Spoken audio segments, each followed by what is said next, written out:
नमस्ते, मी doctor श्रद्धा भिसे पाटील. आपण PCOD व वंध्यत्वाबद्दल चर्चा करत आहोत. जसे आपण ऐकले की आपण हॉर्मोन्स तपासतो, तसे अजून एक हॉर्मोन असते ज्याच्यामुळे पाळी अनियमित येऊ शकते. व हे जे कंप्लेंट्स असतात पेशंटचे की मला चेहऱ्यावरती केस येत आहेत, मला छातीवर केस येत आहेत, खूपच त्रास, चिडचिडपणा होतोय, त्रास होतोय, खूप छोट्या छोट्या गोष्टींबद्दल मला सहन न झाल्यासारखं वाटतं, हे सगळ्या गोष्टी हायपर अँड्रोजेनिझम म्हणजे तसंच टेस्टोस्टेरॉन जे हॉर्मोन आहे ते वाढल्यामुळे होऊ शकतो. टेस्टोस्टेरॉन हॉर्मोन जेव्हा वाढते तेव्हा या सर्व गोष्टी तर होतातच, तसा ह्याचं रिलेशन लठ्ठपणाशी सुद्धा आहे.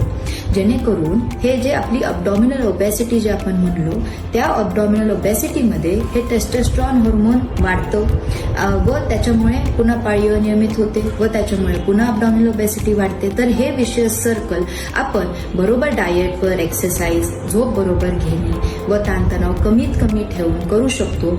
व जर असे असेल तर आपल्याला डॉक्टरांची मदत सुद्धा घ्यावी लागू शकते. धन्यवाद.